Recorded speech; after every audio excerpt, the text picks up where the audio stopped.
Hello everyone, good morning. This is Shreyas from फूज Jain and 4D education अब। आज के इस वीडियो में will be discussing today's headlines as well as दो मेजर आर्टिकल्स को हम डिस्कस करेंगे। One article is related to the much bus moment, आज के समय में जो सबसे ज़्यादा जिस पर चर्चा हो रही है, that is the Covid drug favipiravir. Right, इससे रिलेटेड आप लोगों ने रिसेंटली ये भी सुना होगा कि रामदेव बाबा की जो पतंजलि है, उन्होंने भी एक टैबलेट रिलीज किया जिसे कोरोनिल कहा जाता है, जिस पर आयुष मिनिस्ट्री ने रोक लगाया उसके एडवर्टीजमेंट पे। Second important article will be discussing on FATF, financial action task force. तो सभी से मैं ये कहूंगा कि इस वीडियो को, इस सेशन को लास्ट तक जरूर देखें, because FATF is a very important topic. FATF से रिलेटेड काफी बार आपके एग्जाम्स में क्वेश्चन पूछे गए, लाइक FATF का फुल फॉर्म क्या है, कितने मेंबर कंट्रीज हैं, कब बना था, इसके हेडक्वार्टर्स कहाँ पे, करेंटली ये किस वजह से न्यूज़ में, करेंटली उन्होंने पाकिस्तान के लिए क्या बात कही है, पाकिस्तान और चाइना मिलकर के कौन से पर्सन को टेररिस्ट घोषित करने की घोषित करने की कोशिश कर रहे हैं, साथ ही साथ US ने उस पर वीटो क्यों किया। राइट, FATF के दो मेजर लिस्ट होते हैं, grey list and black list. उसके डिटेल्स पे जाएंगे कि ये दोनों लिस्ट कब किस कंट्री को इस टैग को दिया जाता है। ठीक है, और इसके अलावा अब चलते हैं मेजर। तो आज के मुख्य समाचार कुछ इस प्रकार से, वही PLS set Galwan clash was unfortunate. जैसा कि आप लोग सब जानते हैं, कमांडर लेवल की मीटिंग चल रही है, PLA और इंडियन आर्मी के बीच मीटिंग चल रही है। फाइनली चाइना ने बोला है कि India must move out of Galwan. Right, next एक न्यूज़ है, UGC में स्क्रैप फाइनल ईयर एग्जाम। बहुत जगह आप लोगों ने न्यूज़ सुना होगा कि जो फाइनल ईयर एग्जाम्स हैं उसे कैंसिल करने की बात हो रही है। 10th बोर्ड, 12th बोर्ड के जो CBSE एग्जाम से, ICSE एग्जाम से, उन्हें कैंसिल करने की बात हुई है। इसके अलावा इंपॉर्टेंट न्यूज़ की अगर बात करें तो मेजर न्यूज़ और कोविड केसेस के बारे में आप लोग सभी जानते हैं किस तरीके से चल रहे हैं इस समय cases. All right, next Chhattisgarh government का एक ऐड देख करके मुझे याद आ रहा है कि एक बहुत इंपॉर्टेंट एक पॉलिसी हमारे छत्तीसगढ़ के CM ने, मिस्टर भूपेश बघेल ने इंप्लीमेंट करने की बात कही है, दैट इज गोधन योजना। राइट, तो काउडंग को कैसे यूज किया जाए, किस तरह से ये फार्मर्स के लिए हेल्पफुल होगा, और वहां से हम वो काउडंग को परचेस करके उससे फर्टिलाइजर बनाएंगे। तो ये सारी चीजों को हम डिटेल में डिस्कस करेंगे। Next, the perils to follow the leader syndrome. Anyways, तो जो दो मेजर आर्टिकल जो हम आज डिस्कस करेंगे, that is the many questions about favipiravir. Right, आप लोग सभी ने सुना होगा जो फैबी फ्लू जो टैबलेट जो ग्लेनमार्क फार्मास्यूटिकल्स भारत की जो कंपनी है उन्होंने रिलीज किया है, उसके डिटेल्स के बारे में हम जानेंगे। DGCI ये इंपॉर्टेंट क्यों है इस वक्त, क्योंकि इस समय जो भी कुछ ड्रग्स आ रहा है, एक तो ये समय ऐसा है कि दुनिया की जो बड़ी बड़ी कंट्रीज है, जो डेवलप्ड कंट्रीज हैं, वो भी ऐसा कोई ड्रग नहीं निकाल पा रहे हैं। तो किस बेसिस पर DCGI ने उसे अप्रूवल दिया है, इसको हम यहां पर इस आर्टिकल में डिस्कस करेंगे। सेकंड एक आर्टिकल, मिस्टर रमेश पोखरियाल निशांक का एक आर्टिकल आया, हाउ टू बैटल डिप्रेशन। तो मैं चाहूंगा सभी लोग इस आर्टिकल को जरूर एक बार रीड करिएगा।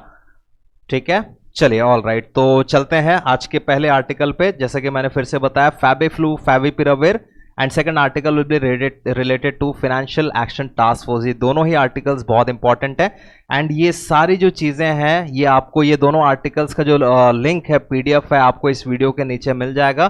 तो मैं सभी को एक टास्क भी देता हूँ कि इन आर्टिकल्स को आप लोग रीड करें, उससे रिलेटेड एक समरी भी दे।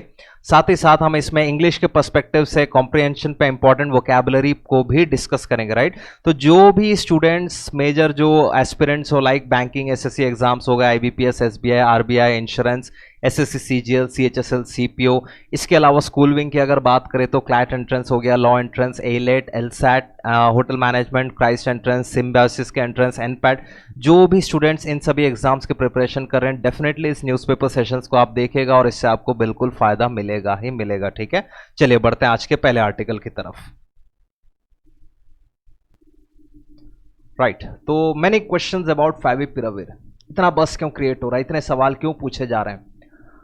This article has been written by two persons. पहले है मिस्टर कलंत्री जो कि एक मेडिकल कॉलेज में प्रोफेसर हैं। The second one is mister Dinesh Thakur जो कि एक हेल्थ एक्टिविस्ट हैं। राइट, तो ये लाइन लिखते हैं, the DCGI stands for drugs controller general of India has granted approval for use of the drug to treat mild COVID-19 patients, but on what basis? ये कहते हैं DCGI एक ऐसा ऑर्गेनाइजेशन, एक ऐसा इंस्टीट्यूशन जो भारत में जाना जाता है, ड्रग्स, जो भी ड्रग्स रिलीज होते हैं उनको अप्रूवल देने के लिए, इंडियन मार्केट में उतारने के लिए अप्रूव करती है। DCGI एक ऐसी बॉडी है। तो उन्होंने जो रिसेंटली जो फैविपिराविर जो ड्रग आई थी कोविड-19, माइल्ड कोविड-19 पेशेंट्स को ट्रीट करने के लिए, हालांकि हिंदू में एक न्यूज़ मैंने पढ़ा था, ग्लेनमार्क फार्मास्यूटिकल्स ने जो रिलीज किया वो माइल्ड टू मॉडरेट तक के कोविड-19 पेशेंट्स को ट्रीट करने के लिए था। हालांकि यहाँ पे लिखते हैं टू ट्रीट माइल्ड कोविड-19 पेशेंट्स, बट किस बेसिस पर? ये सवाल क्यों उठ रहा है, राइट? ये सवाल क्यों उठ रहा है समझते हैं। पिछले 2-3 महीने में हमने बहुत सारी चीज़ों पे क्वेश्चन उठते देखा, राइट? सबसे पहली बात है कि जो HQL हम यूज़ कर रहे थे, हाइड्रोक्सी क्लोरोक्विन हम यूज़ कर रहे थे कोविड-19 की पेशेंट्स के लिए, उसके थेराप्यूटिक्स क्या है, वो कितना हद तक, किस हद तक असरदार है, नहीं है, इस पर बहुत सवाल उठाया गया। दूसरा पॉइंट, कोविड-19 से रिलेटेड जो लाइसेंसेस है, डायग्नोस्टिक किट्स जो हैं, रिसेंटली हमने एक और चीज़ देखा था, जो किट्स वगैरह हमने मंगवाए थे वो भी स्पेसिफिकली चाइना से। सबसे पहला सवाल तो यही उठता है कि जब चाइना से हमारे संबंध, इतने इश्यूज चल रहे हैं, तो क्या ज़रूरत थी हमें चाइना से किट्स मंगवाने की जिसकी एफिकेसी 30% भी नहीं थी, राइट? दूसरी बात, 2 मेजर डेवलप कंट्रीज, नीदरलैंड्स ने भी उसके प्रोडक्ट्स को मना किया था, स्पेन ने भी उसके किट्स को मना किया था, फिर क्या ज़रूरत पड़ी भारत को ये मंगवाने की? एंड तीसरा आता है अभी का सबसे बड़ा सवाल, फैविपिराविर जो ड्रग है, जो माइल्ड कोविड-19 पेशेंट्स को ट्रीट करने के लिए यूज़ करने का दावा करती है ग्लेनमार्क फार्मास्यूटिकल्स, वो किस आधार पर DCGI ने उसका अप्रूवल दिया है? ये सबसे बड़ा क्वेश्चन उठता है, राइट? तो सबसे पहली बात ये कहते हैं कि नो साइंटिफिक कंसेंसस। इस ड्रग के बारे में पहले जान लेते हैं कि ये जो ड्रग है ये ओरिजिनली भारत में बनी नहीं है। अभी जो हम यूज़ करेंगे वो इसका जेनेरिक वर्जन होगा। ओरिजिनली ये ड्रग को इन्वेंट किया था जापानीज कंपनी ने, वो भी for the treatment of influenza. Influenza को ट्रीट करने के लिए जापानीज कंपनी ने इस ड्रग को इनिशिएट किया था, इस ड्रग को रिलीज किया था, जिसके बारे में रिसेंटली रशिया एंड चाइना दोनों जगह के साइंटिस्ट ने इस पर पढ़ाई की, रिसर्च किया कि क्या वाकई में इससे हम कोविड-19 को ट्रीट कर सकते हैं कि नहीं कर सकते। हालांकि उनके तरफ से ऐसा कोई मेजर रिपोर्ट नहीं आया जो ये दावा करे कि इससे कोविड-19 की ट्रीटमेंट हो सकती है। और उसके बहुत बड़े रीजंस कुछ इस तरीके से आते हैं। सबसे पहली बात, DCGI अगर अप्रूवल दे रहा है भारत में, जो कि एक ऐसी कंपनी है, एक ऐसा ऑर्गेनाइजेशन है जो इस ड्रग्स को अप्रूवल देता है, तो सबसे पहला सवाल है कि आपने किस बेसिस पर अप्रूवल दिया है। ग्लेनमार्क फार्मास्यूटिकल्स कहती है कि इस ड्रग पर हमने बहुत सारी पढ़ाई की, बहुत सारा रिसर्च किया, क्लिनिकल ट्रायल्स किया। तो ये सारी चीज़ें कहाँ हैं? ये जो आपने क्लिनिकल ट्रायल्स किए हैं, कितने लोगों पर क्लिनिकल ट्रायल्स किए, इनके रिजल्ट कहाँ हैं? ये कहते हैं कि DCGI ने रिसेंटली एक एविडेंस के तौर पर देखा। एक्चुअली DCGI अप्रूवल कब देता है उसको पहले हम डिस्कस कर लेते हैं। अप्रूवल तब देता है जब एक सेट ऑफ पेशेंट्स को निकाला जाता है, सेट ऑफ पेशेंट्स को ढूंढा जाता है और उन पर क्लिनिकल ट्रायल्स किए जाते हैं, जिसमें एक ग्रुप ऑफ पेशेंट्स को प्लेसिबो दिया जाता है। मतलब पहली बात तो आज की डेट में ये भी है कि एक कॉमन प्रोसेस नहीं है कोविड-19 को ट्रीट करने का। हर जगह अलग अलग तरह से आप ट्रीटमेंट सुनेंगे। बहुत जगहों पे विटामिन C की टैबलेट्स दिए जा रही है, बहुत जगहों पे HIV ड्रग्स को यूज़ किया जा रहा है, बहुत जगहों पे मलेरिया के ड्रग्स को यूज़ किया जा रहा है। तो कायदे से अगर देखा जाए तो अभी भी एक SOP नहीं है जिसके तहत सारे कोविड-19 पेशेंट्स को ट्रीट किया जा रहा है भारत में, राइट? तो साथ ही साथ किसी भी ड्रग को अगर अप्रूवल चाहिए तो वो कैसे अप्रूवल मिलता है? एक सेट ऑफ पेशेंट्स को तैयार किया जाता है, 2 ग्रुप में बांटा जाता है। पहले सेट को प्लेसिबो दिया जाता है, मतलब जो रेगुलरली उनको मेडिसिन दिए जा रहे हैं वो ऐसा दिया जाता है। दूसरे सेट ऑफ पेशेंट्स को जो ड्रग के क्लिनिकल ट्रायल की ज़रूरत है वो दिया जाता है। हालांकि पेशेंट को और डॉक्टर को दोनों को ही नहीं पता होता कि कौन सा ड्रग किसको जा रहा है, ठीक है? लेकिन ऐसे कोई रिजल्ट सामने आते हैं कि ये जो इन्वेस्टिगेशनल ड्रग है ये बेटर परफॉर्म कर रहा है, तब जा करके कहीं ना कहीं इस स्टडी की बेसिस पर, एक्सपर्ट्स के रिव्यू पर इसको DCGI का जो अप्रूवल दिया जाता है किसी भी ड्रग को, राइट? लेकिन अब सबसे बड़ा सवाल ये उठता है, ग्लेनमार्क फार्मास्यूटिकल्स पर भी सवाल उठता है कि आप कह रहे हैं माइल्ड कोविड-19 पेशेंट्स को ट्रीट किया जा सकता है, तो अभी तो बहुत सारे केसेस ऐसा है कि माइल्ड कोविड-19 जो पेशेंट्स हैं उनमें अगर आप किसी भी तरह का इंटरवेंशन नहीं भी करते हैं तो भी वो सुधरते जा रहे हैं, उनकी हालत में बहुत बेहतर इंप्रूवमेंट आ रहा है। तो आप कैसे क्लेम कर सकते हैं कि ये जो आपकी दवाई है ये कोविड-19 को ठीक कर देगी, राइट? दूसरी बात, कई सारे इस तरह के स्टडीज किए गए हैं। इनफैक्ट जापानीज कंपनी ने जब इस ड्रग को रिलीज किया था उन्होंने कहा था ये जो ड्रग है ये प्रेग्नेंट लेडीज, लैक्टेटिंग मदर्स, उन सभी के लिए बहुत ज़्यादा खतरनाक हो सकता है, राइट? तो ये चाह रहे हैं कि यहाँ पर भी ये ड्रग का अगर जेनेरिक वर्जन रिलीज हो रहा है तो उसको भी यहाँ पर मेंशन किया जाए, ठीक है? अब कुछ पॉइंट्स निकल करके सामने आते हैं कि DCGI ने ऐसे अप्रूवल कैसे दे दिया। भाई जनरली प्रोटोकॉल होता है कि जब किसी ड्रग का आपको अप्रूवल देना है तो आपके उसकी पूरी साइंटिफिक स्टडी आपको लोगों के सामने रखनी होती है, कितने लोगों पर आपने टेस्ट किया वो आपको रखना पड़ता है। साथ ही साथ 2012 में एक बहुत मेजर एक स्कैम हुआ था जिसके तहत यह बताया गया था कि डीसीजीआई के ऊपर एक एक्सपर्ट कमेटी होगी। एक्सपर्ट कमेटी का नाम मैं बता रहा हूं, the name is SCC, subject expert committee. तो जो कोई भी ड्रग के क्लिनिकल ट्रायल्स वगैरह हो गए हैं तो वो रिव्यू रिपोर्ट जो है वो सब्जेक्ट एक्सपर्ट कमेटी के पास जाएगा, जहां पर पूरी दुनिया में स्पेशलिस्ट लोग प्रेजेंट है उस कमेटी में। उस ग्रुप में कौन कौन होता है इन सभी का नाम बाहर निकाला जाता है और इन कमेटी के रिपोर्ट के बेसिस पर डीसीजीआई फाइनल अप्रूवल देता है। लेकिन आज के समय में ऑथर कहते हैं कि डीसीजीआई की किसी भी वेबसाइट में प्रॉपरली मेंशन नहीं है कि एक्सपर्ट्स कमेटी में कौन था, कितने लोगों के ऊपर ये ड्रग को रिलीज किया गया, कितने लोगों पर इन्वेस्टिगेशन किया गया और आप जा करके रिलीज कर रहे हैं, राइट। तो सबसे बड़ी बात ऑथर यहां पर ये लिखना चाह रहे थे, ये बताना चाह रहे थे कि अगर आज की डेट में आप इतने बड़े लेवल पर, इतने बड़ा जो पैंडेमिक क्रिएट हो गया है, इसको अगर आप ठीक करने की बात करते हैं तो ये इसकी एफिकेसी पर बहुत बड़ा सवाल उठता है, क्योंकि आप कुछ भी चीजें लोगों के सामने नहीं रख रहे हैं, right.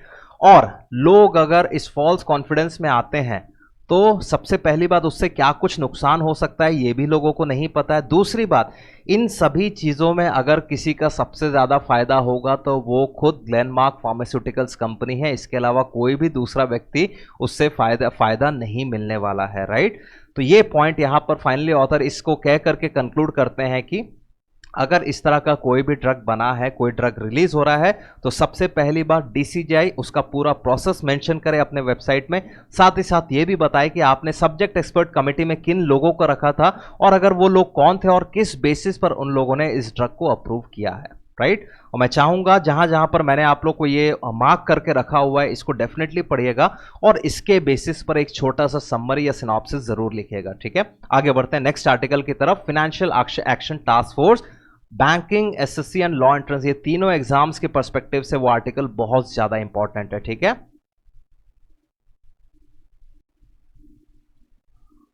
Second article, Pakistan to remain on FATF grey list. तो एफएटीएफ की ग्रे लिस्ट क्या है, एफएटीएफ क्या होता है, इसके बारे में एक छोटी सी जानकारी लेते हैं। FATF stands for financial action task force, right. है क्या, इसके फंक्शंस क्या है, इन चीजों को हम पहले समझ लेते हैं। तो financial task force, action task force is an inter governmental body established in 1989 on the initiative of G7। G7 countries के इनिशिएटिव पे एक इंटर गवर्नमेंटल बॉडी बनाई गई थी, एक ऑर्गेनाइजेशन बनाई गई थी जिसका मेजर मुद्दा था कि जितने कंट्रीज में मनी लॉन्ड्रिंग चल रही है या जो कंट्रीज सेफ हेवन प्रोवाइड करते हैं मनी लॉन्ड्रिंग के लिए, उनके खिलाफ कोई पॉलिसीज बनाया जाए, ठीक है। तो जब स्टार्ट हुआ था 1989 में उनका मुद्दा मनी लॉन्ड्रिंग था, लेकिन बाद में आकर के इन द ईयर 2001 इनका मुद्दा इन्होंने थोड़ा सा और अपने एम्बिट को बढ़ाया और मनी लॉन्ड्रिंग के साथ साथ जो टेररिस्ट एक्टिविटीज को सपोर्ट करने वाले जो कंट्रीज हैं उनके अगेंस्ट भी एक्शन लेने की बात करी गई, राइट। तो इंपॉर्टेंट पॉइंट्स, एफएटीएफ कब बना था, इन द ईयर 1989। इसके हेडक्वार्टर्स कहां पे, इसके हेडक्वार्टर्स है एट ओईसी हेडक्वार्टर्स इन पेरिस, ठीक है। नेक्स्ट, अब एक इंपॉर्टेंट क्वेश्चन बनता है कि इसमें टोटल मेंबर्स और भारत ने कब ज्वाइन किया। तो Bharat joined as 34th member of FATF on 25 June 2010। 2010-25 जून को भारत एफएटीएफ के 34वें मेंबर के रूप में ऐड किया गया, right. And FATF currently comprises 37 member jurisdiction. Actually जब मेंबर्स की बात होती है, नंबर की बात होती है, तो हमको 39 याद रखना है, ठीक है। 39 में 37 जो है वो मेंबर जुरिस्डिक्शंस हैं और 2 जो है रीजनल ऑर्गेनाइजेशंस हैं, ठीक है। नेक्स्ट वन, इसका रोल एंड फंक्शंस, जैसा कि हमने बताया उसको रोल एंड फंक्शंस पहले मनी लॉन्ड्रिंग के लिए स्टार्ट हुआ था, उसके बाद इन्होंने टेररिस्ट एक्टिविटीज को भी इंक्लूड किया। उसके साथ 2012 में इन्होंने अपने एम्बिट को और बढ़ाया कि जो मास डिस्ट्रक्शन के जो वेपन्स क्रिएट किए जा रहे हैं, बड़े लेवल पे बनाए जा रहे हैं, उनको भी कम किया जाए, उनको भी रोका जाए, ठीक है। अब आते हैं 2 तरह के लिस्ट के बारे में। जैसा कि आप लोगों ने देखा, पाकिस्तान को ग्रे लिस्ट में ही कंटिन्यू किया जाएगा। तो फाइनेंशियल एक्शन टास्क फोर्स 2 तरह के लिस्ट के बारे में बात करता है, एक होता है ब्लैक लिस्ट, एक होता है ग्रे लिस्ट। ये आपको सारा नोट्स यहां पे मिल जाएगा। तो ब्लैक लिस्ट ज्यादा बुरा है, ग्रे लिस्ट उससे बेटर है। तो ब्लैक लिस्ट में जो कंट्रीज होती हैं उन्हें एनसीसीटीज कहा जाता है, नॉन कोऑपरेटिव कंट्रीज और टेरिटरीज। नॉन कोऑपरेटिव कंट्रीज और टेरिटरीज, मतलब यहां पर वो कंट्रीज होंगे जो टेररिज्म हटाने के लिए किसी भी तरह का कॉपरेशन नहीं प्रोवाइड कर रहे हैं। एफएटीएफ जो कुछ भी बोलता है उन चीजों को वो नहीं मान रहे हैं। ये रेगुलरली टेररिस्ट एक्टिविटीज करते रहते हैं, मनी लॉन्ड्रिंग करते रहते हैं और एक सेफ हेवन प्रोवाइड करते हैं अपने देश में टेररिस्ट को पलने के लिए। और दो मेजर एग्जांपल्स हैं इस ब्लैक लिस्ट के, north Korea and Iran, right. And the second one is gray list. Gray list में countries that are considered safe haven for supporting terror funding and money laundering are put in the FATF gray list. ठीक है, grey list समझना एक warning जैसा होता है। ठीक है, वार्निंग जैसा ये होता है कि FATF ने देखा कि कई समय से पाकिस्तान जो है अपने ही स्टेट में अपने टेरिटरी को यूज कर रहा है बहुत सारे टेररिस्ट ऑर्गेनाइजेशंस को, टेररिज्म को बढ़ावा देने के लिए, राइट। तो ये एक अच्छा एरिया प्रोवाइड करता है, मनी लॉन्ड्रिंग भी हो, टेररिज्म भी हो, तो इस तरह के कंट्रीज को एफएटीएफ की ग्रे लिस्ट में रखा जाता है। ठीक है, अब ग्रे लिस्ट में होने का नुकसान क्या है कि economic sanctions from IMF, world bank and ADB. ठीक है, कई बार अगर आपको डेवलपमेंटल लोन्स भी चाहिए होंगे तो भाई हमको डाउट तो होगा कि आप जो अपना पैसा टेररिज्म के लिए लगा दिए तो इस तरह के लोन्स नहीं मिलेंगे, right. Reduction in international trade, ठीक है, आपकी छवि, आपकी इमेज इतनी खराब है कि इंटरनेशनल ट्रेड को भी, आपके ट्रेड को प्रमोट नहीं किया जाएगा, राइट। और कुछ एग्जांपल्स ग्रे लिस्ट में तो बाकी सारे बहुत सारी कंट्रीज हैं, उसमें से कुछ एग्जांपल्स है, बोत्सवाना हो गया, कंबोडिया हो गया, पाकिस्तान हो गया। तो इशू ये था कि पाकिस्तान को ग्रे लिस्ट में रखा जाए कि नहीं रखा जाए। तो सब कंट्रीज ने क्या कहा उसको हम एक बार डिस्कस करते हैं। Pakistan to remain on FATF grey list. However, Islamabad faced several setbacks such as a US report slamming its record on terrorism. ठीक है, पाकिस्तान को अगर इंटरनेशनल एरिना में कोई भी देश सपोर्ट करता है तो वो सिर्फ चाइना है, उसके अलावा कोई देश नहीं चाहता पाकिस्तान बढ़ करके आए। ठीक है, तो रिसेंटली एफएटीएफ की मीटिंग हुई थी, एक वर्चुअल मीटिंग हुई थी जिसमें ये डिसाइड करने के लिए बात हो रही थी कि और कौन से कंट्रीज को ग्रे लिस्ट में रखा जाए, किसको ब्लैक लिस्ट में रखा जाए, किसको अपग्रेड किया जाए ब्लैक लिस्ट से या किसको ब्लैक लिस्ट से ग्रे लिस्ट में लाया जाए। तो ये बात हुई, एक फाइनल डिसीजन पे पहुंचा गया कि भाई कोविड-19 पैंडेमिक के चलते बहुत सारी कंट्रीज अपने लेवल पे काम नहीं कर पा रही है मनी लॉन्ड्रिंग को कंट्रोल करने के लिए, टेररिस्ट एक्टिविटीज को कंट्रोल करने के लिए। तो इस वजह से एक काम करते हैं कि पाकिस्तान का जो ग्रे लिस्ट स्टेटस है उसे और हम आगे तक बढ़ाते हैं, उसे एक एक्सटेंशन देते हैं। ठीक है, लेकिन यूएस लगातार पाकिस्तान पे सैंक्शंस डाल रहा है। यूएस के वजह से कई जगह पाकिस्तान को लोन भी नहीं मिल रहे हैं, क्योंकि यूएस कहता है कि पाकिस्तान टेरर फंडिंग करता है, स्टेट फंडिंग करता है और अपने टेरिटरी को यूज करता है जहां से इंटरनेशनल टेररिस्ट निकल करके आते हैं। और इसी में उन्होंने एक और एग्जांपल दिया था इंडिया में जो पुलवामा अटैक्स हुए थे। ठीक है, हालांकि पाकिस्तान ने अपने रिपोर्ट में यह भी कहा है कि अफगानिस्तान में जो बातचीत हुई थी यूएस और तालिबान के बीच, उसमें पाकिस्तान ने एक बहुत मेजर रोल प्ले किया है। ठीक है, तो इससे रिलेटेड एक छोटा सा आर्टिकल था, इसको आप लोग रीड करिएगा, बट ज्यादा फोकस एफएटीएफ में रखेंगे क्योंकि उसके डिटेल से रिलेटेड आपके एग्जाम में क्वेश्चंस पूछे जा सकते हैं, राइट। तो आज के इस सेशन को यहीं पे रोकते हैं, नेक्स्ट कल के सेशन में मिलते हैं हम लोग। और गाइस सभी को मैं एक इंफॉर्मेशन देना चाहूंगा, next week onwards we are starting special dedicated classes, free sessions for SSC CPO. आप लोगों में से जो भी जिस गवर्नमेंट एग्जाम की प्रिपरेशन कर रहे हैं, मैं सभी को रिक्वेस्ट करूंगा सभी से कि आप लोग सीपीओ के फॉर्म जरूर फिल करें। और उसके बेसिस पर जैसा कि पैटर्न आप लोग को पता होगा, प्री और मेंस मिला के आउट ऑफ 400 क्वेश्चंस 250 क्वेश्चंस का वेटेज सिर्फ इंग्लिश का है। ठीक है, तो maths and English specific classes हम सीपीओ में रन करेंगे। ठीक है, so that's all for today session, thank you, bye bye.